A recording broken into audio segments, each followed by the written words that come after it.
When you were talking about dealing with these really attractive women, Tinder, Bumble, and Hinge is a method for meeting them. It's difficult if you're not very attractive. I think the way it was, the bottom 80% of men on Tinder, Bumble, and Hinge were deemed to be below average attractiveness by women. The top 20% were deemed to be attractive, and the top 4.5% were so attractive that women would actually message them. So when you think about it, us as men, and it's a little different if we live in Miami, if we live in Las Vegas, where we might see a 7 and call her a 6 just because we see hotter women. But for the most part, men will see a 7 as a 7, an 8 as an 8, and a 9 as a 9, whereas women will see a 5 as a 0, a 6 as a 0, a 7 as a 0, an 8 as a 5, a 9 as like a 7, and then like there's only like 3 10s, And so everything seems to be more skewed to the left. I don't know if that's something that you've noticed with these dating apps. That was the first thing, is the way to go over dating apps. You also talked about Instagram being a better way of talking to these girls. And then finally, you talked about the concept of networking, social events, and private parties and social circle as far as the way to actually meet some of the most attractive women. Yeah, so they all work,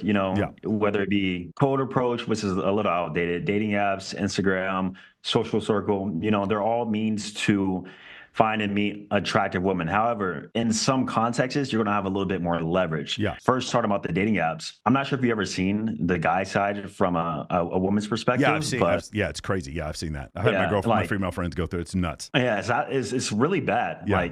And most guys just don't know how to present themselves. So even if they are a 7 or an 8 in real life, they present themselves as if they're, a 5, a 6, or they at least come off that way, whether they don't know how to take pictures, they don't know their angles, they don't know lighting. So many multiple factors when it comes to presentation. That's why I decided to teach it too. But also, for example, social circle, which I know that you're more familiar with, which I'm not.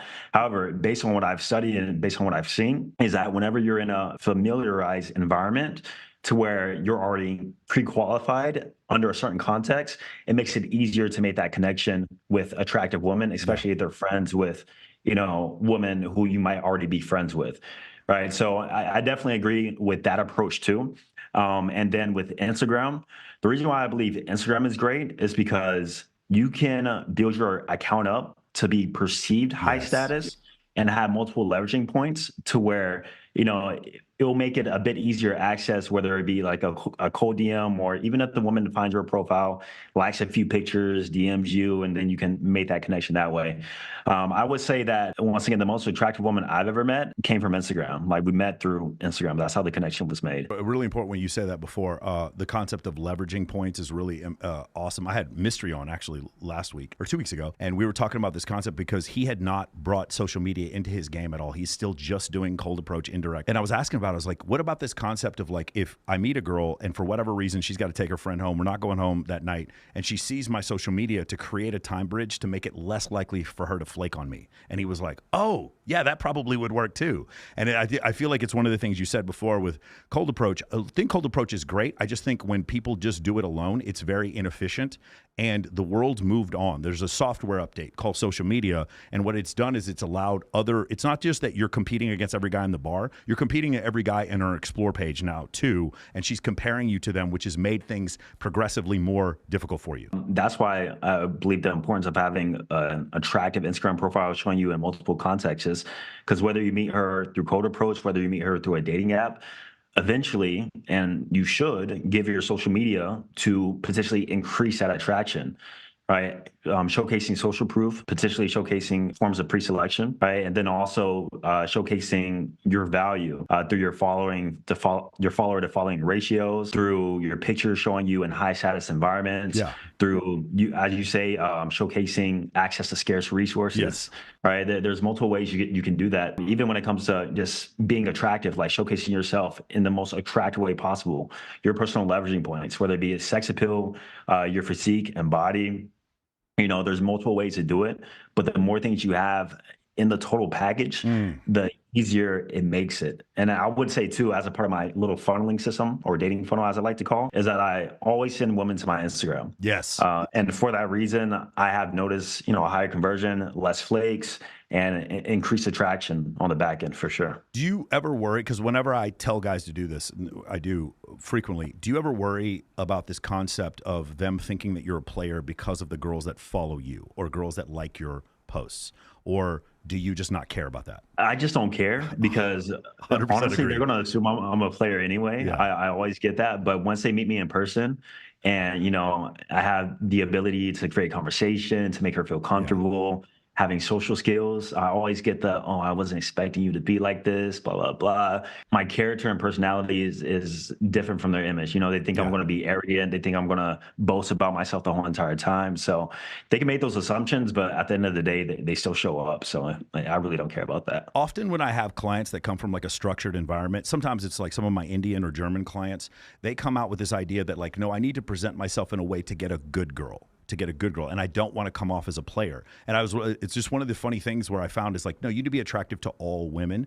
And like this idea of coming off as a player, it's, even though women will tell you it's bad, you'll notice that the guys who come off as players still have better success with women. Or even the best one is guys who hate on other girls, or guys who hate on other guys. They'll be like, hey, don't go out with that dude, he's a player. I wish I could pay a dude to walk around and tell people that I'm a player or that to stay away from me. There's nothing that's more of an aphrodisiac, because there's nothing that you can do that's more beta than player hating on another man, than being a snitch against another man. And so it's one of these really interesting concepts where it's like, this concept of being known as a ladies' man or a player, maybe too much, it could be an issue. But I think a lot of guys, they'll come from this standpoint where it's like, no, I need to get married at this certain point, and I need to present a certain image. And if I don't present this image, then I'm going to get in a lot of trouble. So coming off as a player is bad. No, I mean, it depends on what they mean by coming off as a player. It's like every picture with you with models, stuff like that, then like maybe. But at the end of the day, like, if a woman had the pick, she would rather pick a guy who has experience with women and that other women want. The whole idea of mate choice copying or pre-selection, right? As long as it's not like too overt and it's congruent to whatever your archetype is. So sometimes, I come across some Instagram profiles and they'll be posting with the girls, but it's obvious. It looks like they asked the girls for a picture. They get no compliance from the girls. Out of place. Yeah, they get no compliance from the girls. Yeah, I heard you say that. I totally agree with you. Hips need to be turned in. Girls need to be smiling. You need to be able to see smile and boobs. There needs to be light. The girls need to be turned in and touching you, and you do not need to be touching the girls if you're ever going to take pictures like that. Exactly what you were saying before. Yeah. Body language is important when it comes to photos. For sure. Yeah. So the other thing I loved was the concept of familiar versus unfamiliar.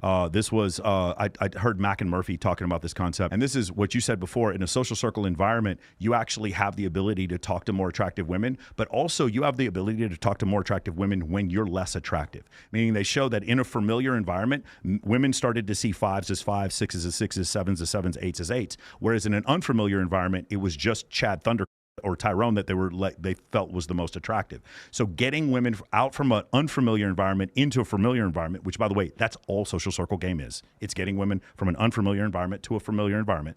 That was another way for you to be able to, like, again, Austin, before they closed it down, the Playboy Mansion, I used to go there. I'm friends with Crystal Hefner. I would go to the Playboy Mansion, and it was one of the weirdest things you've ever seen. No girl would ever dare to be rude to you, because she's like, how the did this guy get into this party?